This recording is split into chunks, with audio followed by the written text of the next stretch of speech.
Prosecute करेंगे।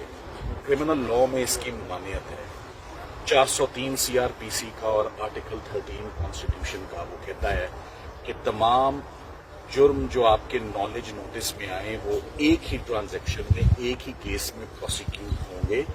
कोई case बच्चे नहीं देता कि पहले कि step by step in bits and pieces, in piecemeal approach, fragmented approach, Aahista Aahista कभी हार का केस होगा, कभी अंगूठी का होगा, कभी घड़ी का होगा, जबकि सारी बातें अगर आपके इल्म में हैं, जो कि जब 14 साल वाला सजा का केस तोशाखाना का हुआ तो उनके नोटिस में था। पहला केस बना दिया नैब ने ग्राफ के सेट का, और अब जो केस बना दिया वो बना दिया बुल्गेरी के सेट का।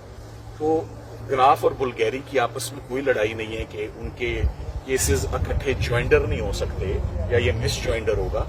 तो सबसे बड़ी जो नैब की मैलाफिडे थी वो ये थी कि जब इद्दत और निकाह केस में 13 जुलाई को जैसे ही इनकी जमान एक्विटल हुआ और ये अडयाला जेल से बाहर निकलने ही लगे थे, तो बुशरा इमरान को उन्होंने मेन गेट से पकड़ लिया कि अब आपको हम नैब की कस्टडी में हम ले रहे हैं एक नए रेफरेंस में।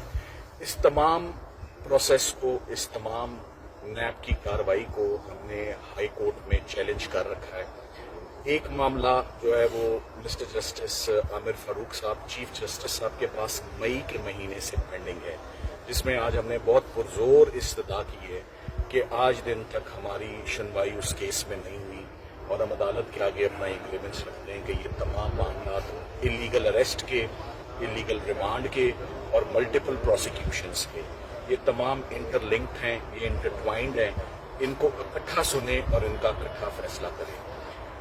आज डिविजनल बेंच जिसकी सरबराही मिस्टर जस्टिस मियां गुल हसन औरंगजेब साहब कर रहे थे, उन्होंने हमारे इस इस्तदा को और हमारी इस एंजाइटी को कि इस केस में सुनवाई होनी चाहिए और जल्द अज जल्द होनी चाहिए और तमाम मामला इकट्ठे ब्रैकेट और क्लब करके चीफ जस्टिस साहब को उन्होंने भिजवाए हैं, ये बताते हुए कि इसमें पार्टी की जो एंजाइटी है वो बहुत बड़ी भी, उसमें वो कोई मुनासिब फैसला करें, या वो खुद सुने, या वो मामला जो दूसरे दो मामला कनेक्टेड हैं वो रिट पिटिशंस भी इधर ट्रांसफर कर दें।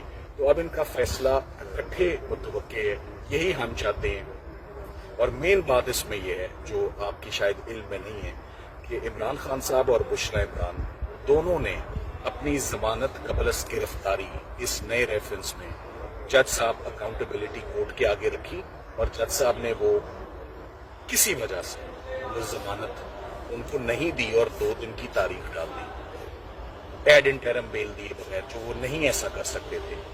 और जैसे ही हम अदालत से बाहर निकलते हैं, बेल मूव होने के बाद, नोटिस होने के बाद, दोनों मियाँ बीवी को नैब आके अरेस्ट करके ले जाती है।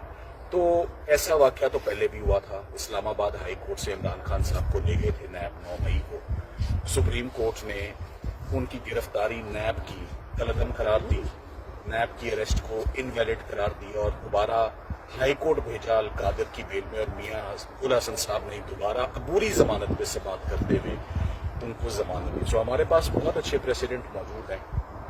All we need now is a hearing, जो कि आज हमने जोर इस्तदा आमिर फारूक साहब चीफ जस्टिस साहब के आगे रखी है, इनडायरेक्टली थ्रू मिस्टर जस्टिस मियां गुल हसन औरंगजेब साहब की, या वो सारे मामला इकट्ठे सुन लें या आप सुन लें, वो भेज दें, कोई एक सुने, तभी बात है। फिलहाल अडयाला में इसी केस का रिमांड जारी है। एक देखिए, नैब के रिमांड की 90 दिन की तोसी हुई, 90 दिन होता है, समझ आती है, बड़े कॉम्प्लेक्स इंट्रिकेट इल्जामात पे बहुत कुछ तफ्तीश कर रही है। जहां एक ही सवाल है और एक ही आइटम के ऊपर सवाल है, तो क्या उसके लिए आज 25वां दिन है फिजिकल रिमांड लिए हुए, क्या 25 दिन चाहिए नैब को?